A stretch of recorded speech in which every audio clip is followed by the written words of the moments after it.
అన్న కొండా సురేఖ గారి మీద అంటే నాగార్జున ఫ్యామిలీని విమర్శలు చేశారు కదా, ఎలా అనిపిస్తుంది అన్న విమర్శ? ఆమె చేసింది ముఖ్యంగా నాగార్జున ఫ్యామిలీ మీద విమర్శ చేసింది, ప్లస్ కేటీఆర్ మీద విమర్శ చేసింది. కానీ ఆమె క్షమాపణ చెప్తుంది మాత్రం ఆడవారికి, సమంతకి. కానీ ఇక్కడ ఏంటంటే సమంతానే తిరిగి థ్యాంక్స్ చెప్పాలండి సురేఖ. ఎందుకంటే ఆమె విమర్శ ఏం చేసింది, పలానా నాగార్జున్ని కేటీఆర్ నీ కన్వెన్షన్ కూల్చకూడదంటే కేటీఆర్ ఆ మాటల్లో ఆమె చెప్పిన దాని ప్రకారం కేటీఆర్ వచ్చి నాగార్జునతో నీ కన్వెన్షన్ కూల్చకూడదంటే నీ కోడల్ని నా దగ్గర పంపించాలి అని ఒక డిమాండ్ పెట్టడం జరిగింది. ఈ విషయమే కొండా సురేఖ గారు అన్నది. దానికి నాగార్జున స్పందిస్తూ సమంతని ఇట్లా వెళ్ళమని చెప్పాడు. వెళ్ళమని చెప్తే సమంత నో చెప్పింది. నో చెప్పడం అంటే ఇక్కడ సమంత క్యారెక్టర్ని మంచిగా చెప్పినట్టే కదా సురేఖ. కాబట్టి ఆమె క్షమాపణ చెప్పాల్సింది నాగార్జునకి చెప్పాలి, కేటీఆర్కి క్షమించమని అడగాలి. వీళ్ళిద్దరిని అడగాల్సింది పోయించి సమంత ఒక ట్రోల్ అనేది భయంకరంగా వచ్చేసరికి 24 అవర్స్లో సినీ ఇండస్ట్రీ మొత్తం స్పందించింది. కాబట్టి ఈ ఆడవారి మీద అన్నట్టుగా ప్రచారం జరిగి సమంతకు చెప్పడం జరిగింది. ఇది బిగ్గెస్ట్ మిస్టేక్గా భావిస్తున్నా అండి. సారీ చెప్పాల్సింది కేటీఆర్కి. రాలేదు కదన్నా, మరి ఆమె రాజకీయాల్లోకి ఎందుకు లాగాల్సి వచ్చింది? ఆమె ఉద్దేశపూర్వకంగా కాదు. ఆమె ఉద్దేశం ఏంటంటే కొండా సురేఖ గారి ఉద్దేశం కేటీఆర్ని విమర్శించాలని, బీఆర్ఎస్ ప్రభుత్వాన్ని విమర్శించాలనే ఇందులో భాగంగానే సమంతని ఇందులో లాగింది. అంటే దాని ఉద్దేశం కూడా నాగార్జున విమర్శించాలని కాదు, దాని ఉద్దేశం కేటీఆర్ని విమర్శించాలని. కాకపోతే తను తెలిసి చేసినా తెలియక చేసిన తప్పే. కాబట్టి నాగార్జున కూడా నేను చేసిన తప్పుకి నేను వెనక్కి తీసుకుంటున్నాను నా మాటలు అని చెప్పింది. అట్లా కాదు, తెలంగాణ స్టైల్లో చెప్పాలంటే ఆమె ముక్కుకు నేల రాసి క్షమించమని అడగాలి కేటీఆర్ని కానీ, నాగార్జున గారిని కానీ, అక్కినేని ఫ్యామిలీని కానీ. అట్లా చేయకుండా ఉంటే ఇప్పుడు కేటీఆర్ గారు ఎలా అయితే పరువు నష్టం వేస్తూ ఉంటున్నాడో నాగార్జున కూడా లీగల్ నోటీసులు పంపించి నాగార్జున కూడా లీగల్ ఇంకా పంపించలేదండి, పంపించే యోచనలో ఉన్నాడు. కాబట్టి నాగార్జున కూడా దీన్ని తీవ్రంగా ఖండించి స్పందించాలని కోరుకుంటున్నాను. ఆవిడ పొలిటీషియన్ అయ్యండి, అంత పెద్ద పొజిషన్లో ఉండి ఇంకొకరు గురించి బ్యాక్ చేయాలనుకున్నప్పుడు వీళ్ళని ఎందుకు లాగడం? అదే అండి ఇప్పుడు రాజకీయాల పరంగా. అవును అదే అండి, చేయించండి. చాలా ఉన్నాయి రాజకీయ పరంగా ఎదుర్కోవడానికి చాలా ఉన్నాయి. కానీ ఇక్కడ క్యారెక్టర్ విషయానికి వస్తే ఇప్పుడు ఎవరో ఒకరు లాగితే, ఇప్పుడు కేటీఆర్ గతంలో కూడా పలానా విడాకులు విలువలు అయినాయి అని కేటీఆర్ని విమర్శించడం జరుగుతుంది. ఇందులో భాగంగానే ఏంటంటే ఇక స్ట్రాంగ్గా ఉండిద్దని ఒక మహిళను లాగితే స్ట్రాంగ్ ఒక అక్కినేని ఫ్యామిలీని వాడుకోవడం జరిగిందండి. ఇందులో కేటీఆర్ని తిట్టడంలో వేరే విమర్శించు, వేరే పార్టీ పరంగా ఇంకో విధంగా విమర్శించు, అంతేగాని నువ్వు ఇక్కడ అక్కినేని ఫ్యామిలీని లాగటం అంటే ఇప్పుడు అక్కినేని ఫ్యామిలీ అంటే కాము ఉండిద్ది అనుకుంటున్నారేమో. కానీ నాగార్జున ఖచ్చితంగా దీని మీద తీవ్రంగా వ్యతిరేకించి నోటీసులు పంపిస్తాడండి.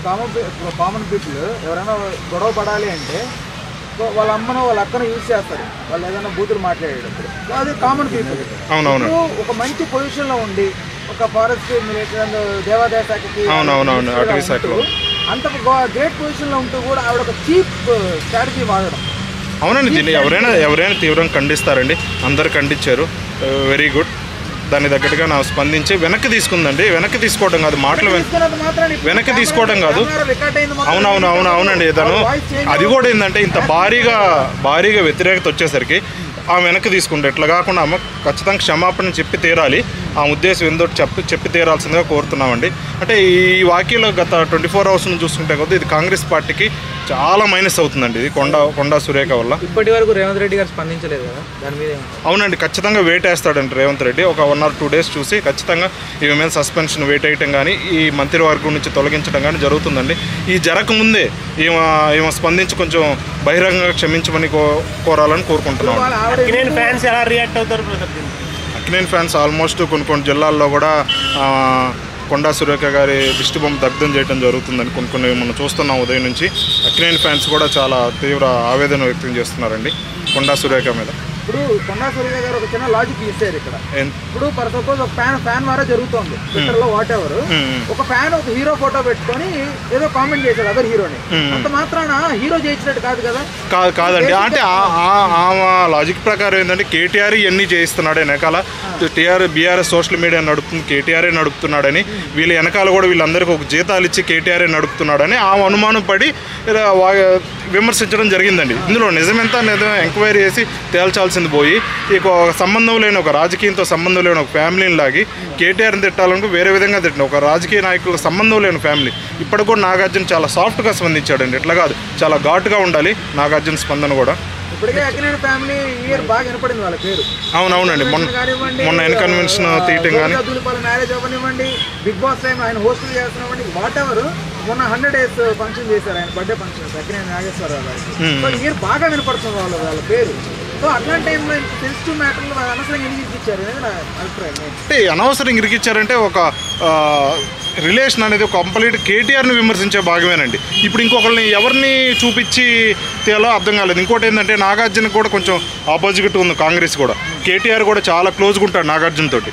మిగతా వాళ్ళు ఎవరు ఏ హీరో కూడా నాగార్జునతో అంత క్లోజ్గా ఉండే ఒక పొలిటీషియన్ కానీ ఎవరు లేరు. నాగార్జున కూడా కేటీఆర్తో క్లోజ్గా ఉంటాడు.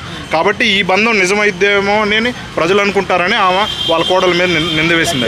వాళ్ళ ఇంట్లో ఏం జరిగింది అనేది నాగార్జునకే తెలియదు కదా. తెలియదండి, సమంత నాగచైతన్య మీద ఏం జరిగింది అనేది తెలియదండి. అదే అండి, ఒకరిని విమర్శించడం కోసం, రాజకీయ పరంగా విమర్శించడం కోసం సంబంధం లేని ఫ్యామిలీ లాగటం చాలా తప్పండి. అందరూ ఖండించారు.